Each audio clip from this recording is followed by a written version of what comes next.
can you call the roll, please? Certainly. Chair Shanley, Present.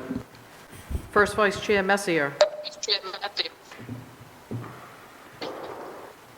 Second Vice Chair Corvacing,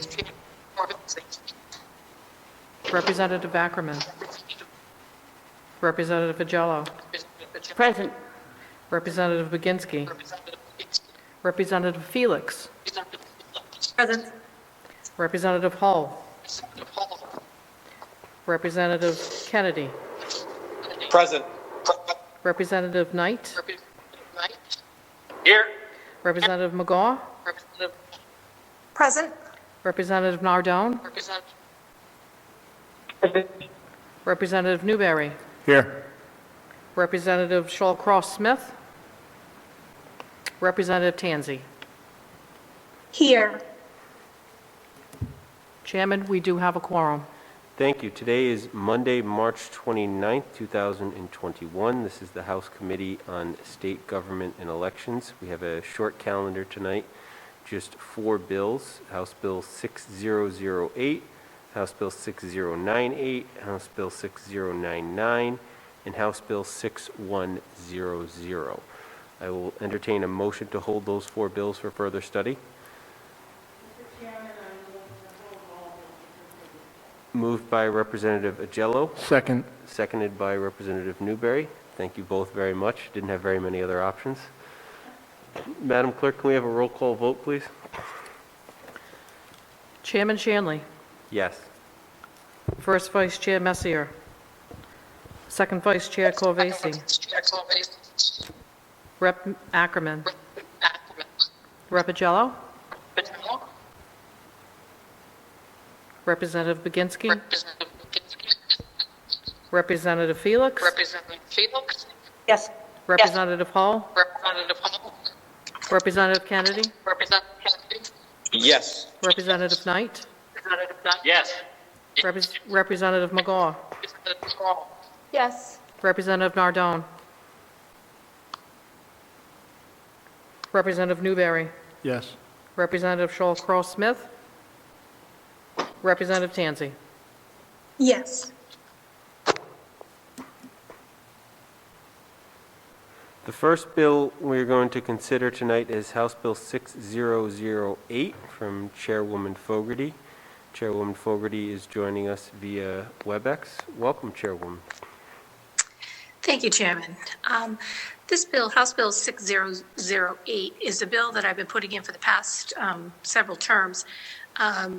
Really, to describe it, is I've had constituents who really would like to know when the scheduling of the grass cutting and lawn mowing, mowing and landscaping is going to be done by the Department of Transportation.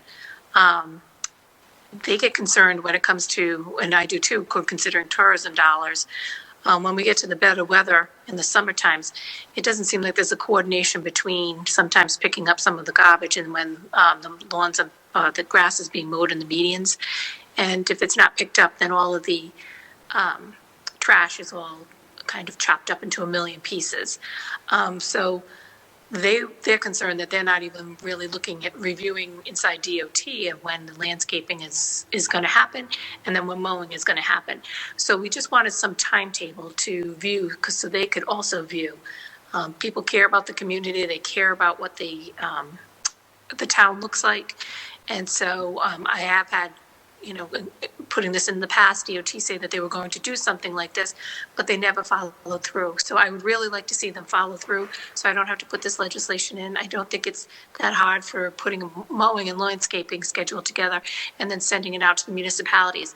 I understand weather can be a varying factor when it rains or something like that, but I think it can be updated on a computer so we can make our constituents happy and let them know when DOT is going to be operating and doing this. I do realize with COVID that some of the landscaping work has been probably put off because we can't have the people working, side by side. But as people get vaccinated, including our workers from the prisons, that I'm sure they would like to get out there too and do this. So that is, I understand, a bit of a concern, but if we could get a schedule together, I think everybody would be happy in the state. So that's my testimony on House Bill 6008, and I will take any questions. Thank you, Chairwoman. Any questions from members of the committee? No questions. Thank you. There are no witnesses thank you. signed up on 6008, so that will conclude testimony on that bill. Next, we'll move to House Bill 6100, sponsored by myself. This amends the definition of automobiles to include pickup trucks weighing 8,800 pounds and permits them to be registered as passenger vehicles. Quite simply, if you have a pickup truck right now, you have to register it as a commercial vehicle or a mixed-use vehicle. And a lot of people have pickup trucks, and they are not commercial used or mixed use. And as a result, when they go to trade in their car, they're not able to get a credit on the truck if they trade it in for a car. And they also have to pay commercial tax rates and register it as a commercial vehicle when it is, in fact, not a commercial vehicle in many circumstances. So this would allow individuals who have pickup trucks and are not using them for any commercial purpose to register them as a personal vehicle. Any questions from members of the committee? There are no witnesses signed up on that bill, so that will conclude testimony on House Bill 6100. We are waiting for Representative Morgan to come, but in the meantime, there are a few witnesses signed up on her bills. So we'll start with House Bill 6099. This is an act relating to elections and registration of voters. It would tighten up the requirements for registering to vote and for applying for a mail ballot. It would mandate that driver's licenses and motor vehicle identification cards for non-drivers have a marking which identifies the holder as a foreign national. We have 3 witnesses signed up. The first witness signed up is James Walsh, who no longer wishes to testify. He's signed up in opposition to the bill. The second witness signed up is Isaiah Tobias Lee, and the third witness signed up is Christopher Campbell. Mr. Lee is signed up in opposition. Is he available to testify? Just bear with us for one moment.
Okay, so that concludes testimony on House Bill 6099.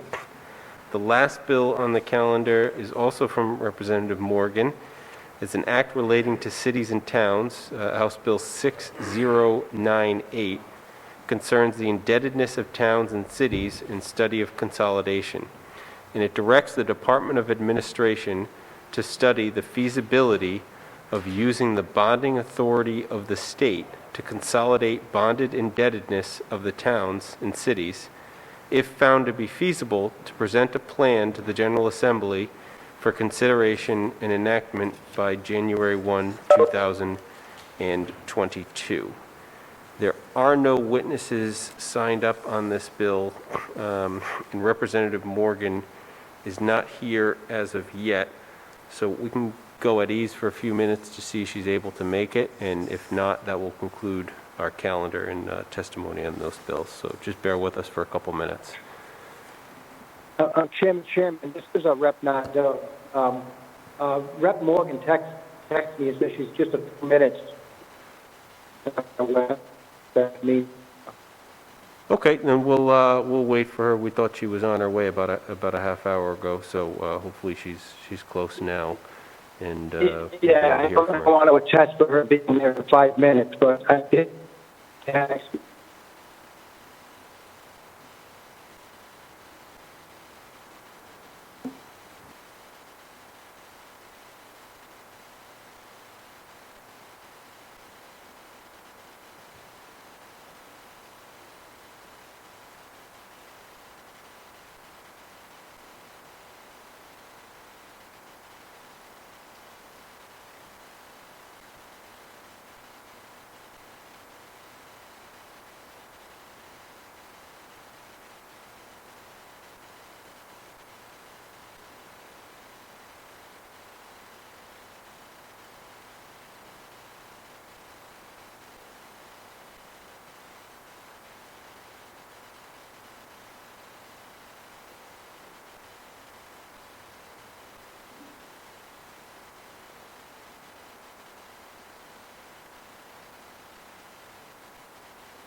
Welcome, Representative Morgan. We will take up both of your bills in whatever order you desire, 6098 and 6099. You have the floor. Okay, thank you. The first bill actually was suggested to me by an executive of one of our cities. You know, the interest rate is very low right now. But despite that, if a city has a bad credit rating, they are probably, definitely, paying more in interest just because their credit rating is weaker. So the idea of this is to study if somehow the state can use its borrowing power, which we have a AAA rating.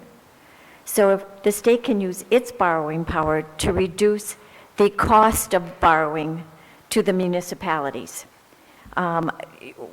You've all been with me on the floor as we've seen a lot of municipalities this year borrowing for schools. I know Coventry is going to be looking for 85 million. We saw 140 million or 145 million for Providence just this last week. There's a lot of cities that are taking it. They know their schools and their infrastructure needs to be repaired, and they are going to their citizens. The citizens are approving it. But if they have a weaker bond rating than the state, they're actually paying more for that borrowing.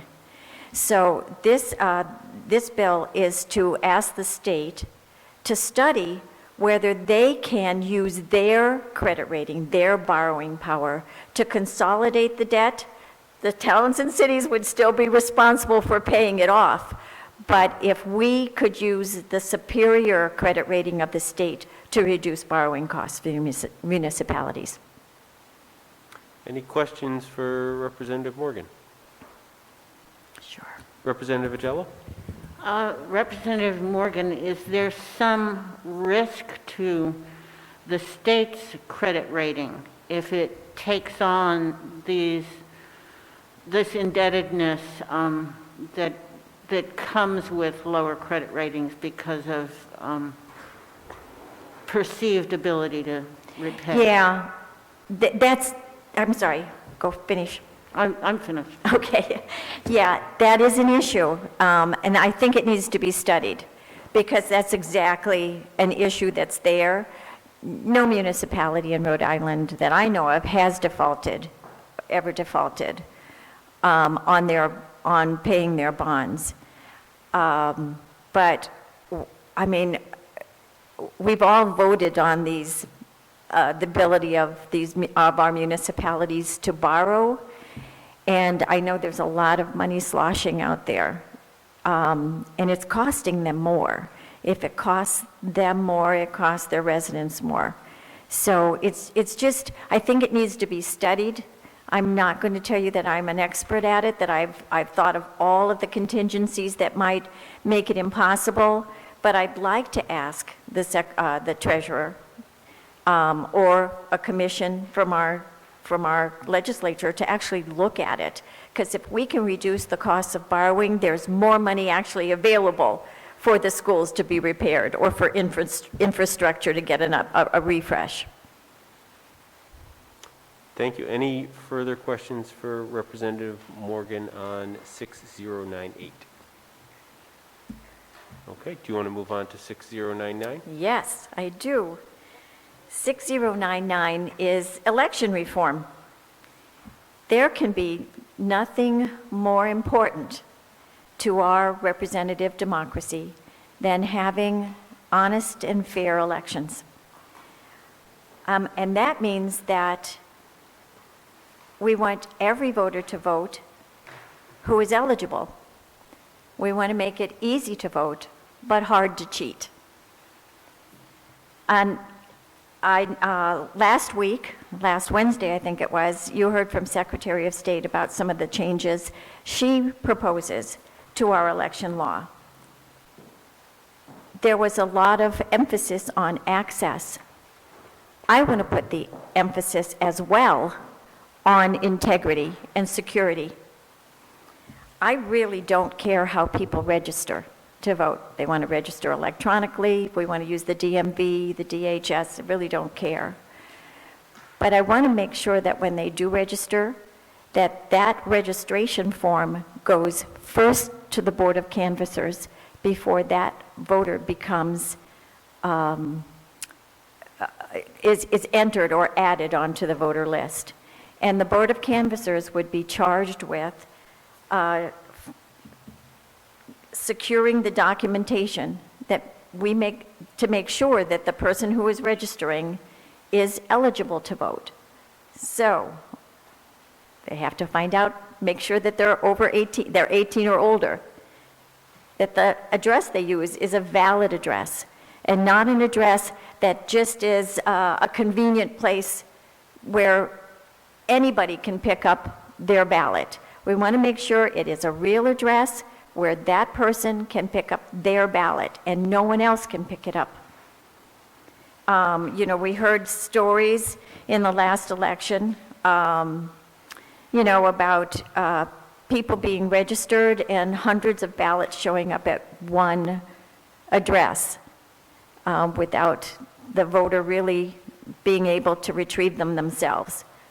We really don't want that. That's not a good way to run an honest election. They have to be a United States citizen. They can't be a felon. These are all, by the way, already in law. But the Board of Canvassers would be charged with validating their information, and if they can validate it, then the voter is added to the voter list. In the case of electronic registration, sure, it's fine, but then that person would be responsible to get the documentation to the Board of Canvassers before the Board of Canvassers can add them to the list. If we have secure and accurate lists, we don't have to worry about voter fraud, because we know that every ballot that is mailed goes to a real person, and that person is eligible to vote.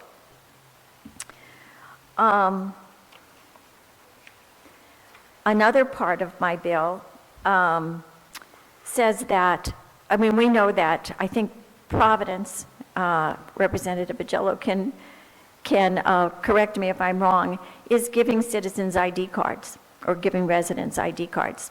I don't have a problem with that necessarily, except that if they are foreign nationals, it should be marked that they are foreign nationals, and the barcode on the back of that photo ID should be coded so that they cannot vote. Many states use the determination of foreign national. My mother was a foreign national for 40 years, so she didn't vote. Unless you're a citizen of the United States, you're not allowed to vote. You're not eligible to vote. Doesn't mean you can't be here. So if you get an ID card or a driver's license or any kind of photo ID, and you are not a citizen of the United States, you're a citizen of another country, it should be clearly and prominently marked that you are a foreign national. Many of those other states actually have a large FN printed across the photo ID, standing for foreign national. And I think then one of the other provisions in here that I think is just an absolute necessity is to ban ballot harvesting. Most other states do ban it because they understand that this is an avenue for incredible fraud in our elections. This opens up the vulnerable to intimidation, to manipulation, to having their ballot discarded if they don't vote the right way. I heard in the hearing last week the comment made that, I believe the secretary is seeking to get rid of the notary requirement as well as the 2 witness signatures. Those were safeguards to prevent someone from going into a facility or a senior high-rise and actually standing over somebody and watching them vote and perhaps manipulating their vote. Contrary to the testimony that we heard, this does not allow a person to sit all by themselves at their kitchen table and make up their own minds. If a ballot harvester is in the room, they can easily be intimidated or manipulated to vote against their own conscience. So ballot harvesting is just a really, it should be banned, it should be criminal, and I put it in the bill for that reason.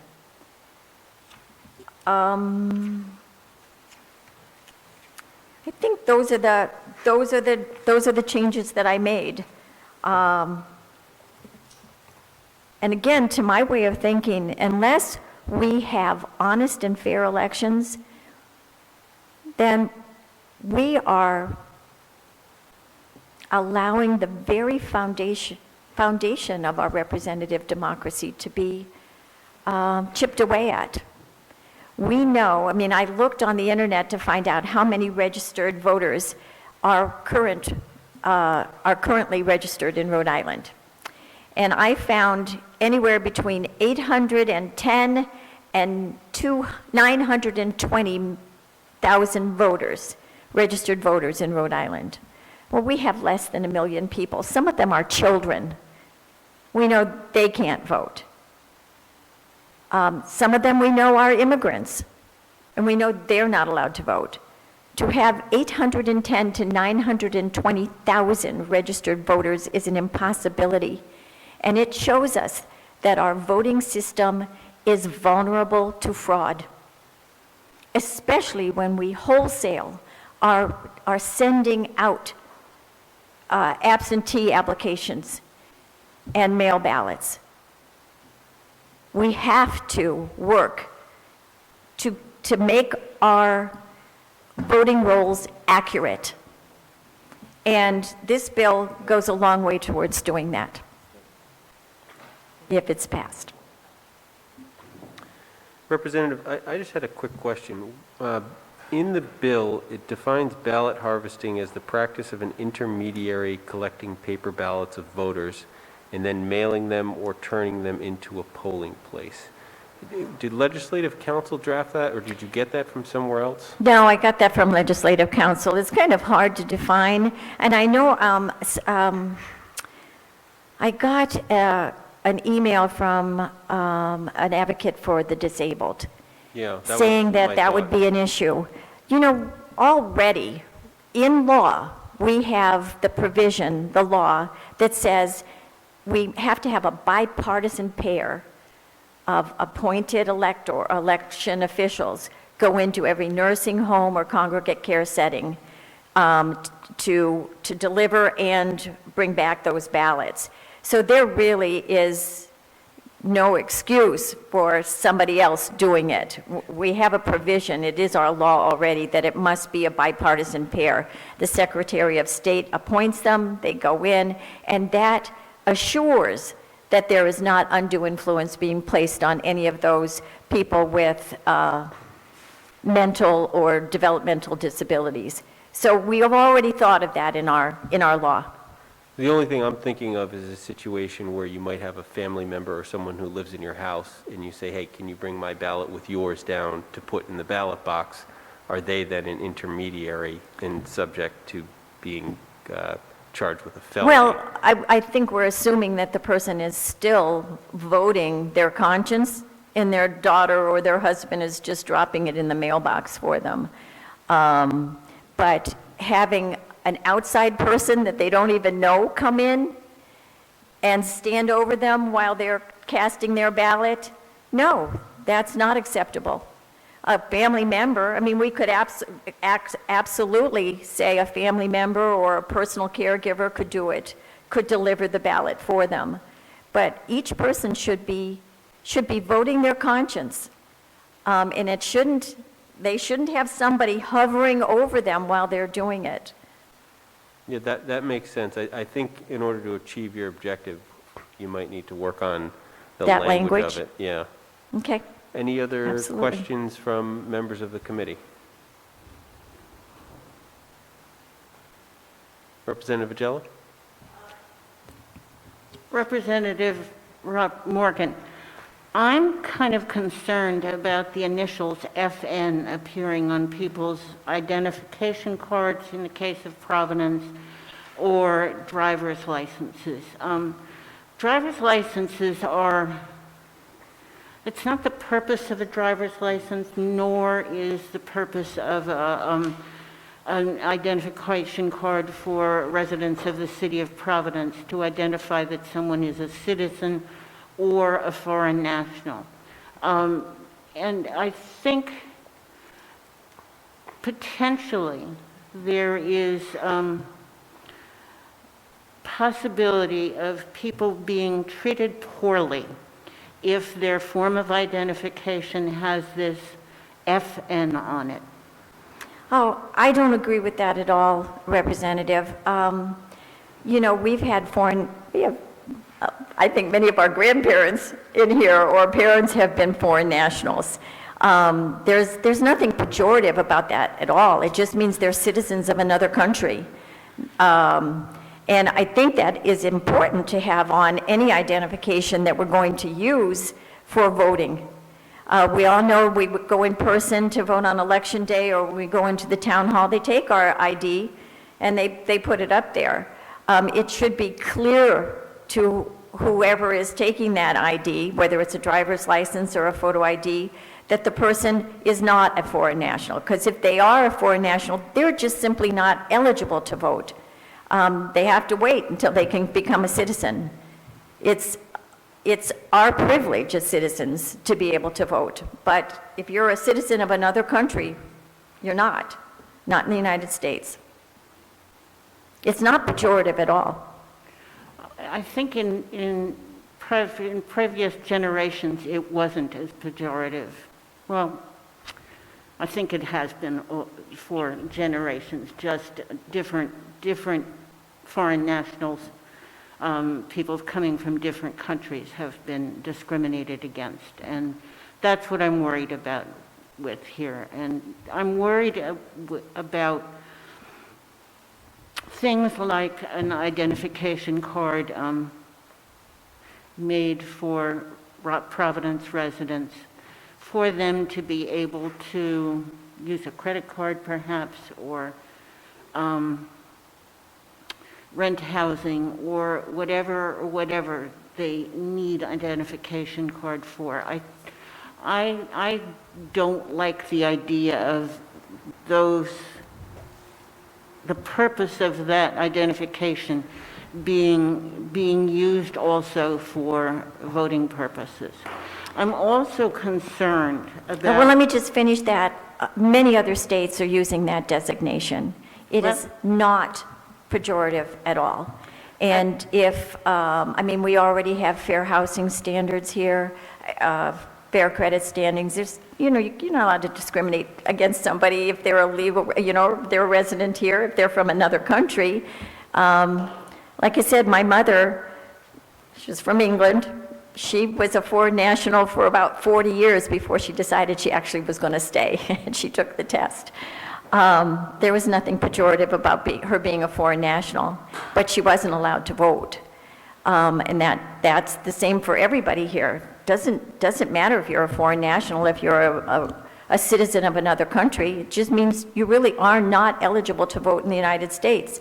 That's our privilege as citizens, but not yours. And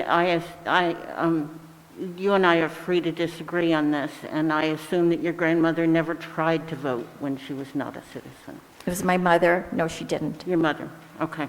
It was my grandparents. You are also putting a significant burden on our Board of Canvassers in saying that they have to determine that this person registering to vote is eligible. Are they to do background checks to be sure that someone doesn't have a disqualifying felony conviction? No.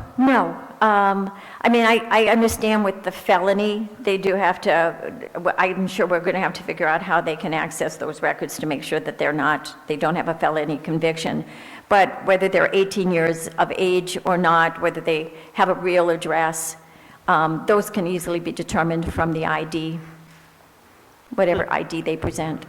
Those can, but you have included here felony conviction in the list of things that the Board of Canvassers is to determine. Well, it's a website, I'm sure. It's a website that they would have to go to, and we have an Attorney General. I'm sure that he has some list of Rhode Island residents who have felony convictions that we could give access to the Board of Canvassers. Do you have evidence of people who registered and voted while having felony convictions that made them ineligible to vote? Do I have data? I don't. No. Thank you. Any further questions for Representative Morgan from members of the committee?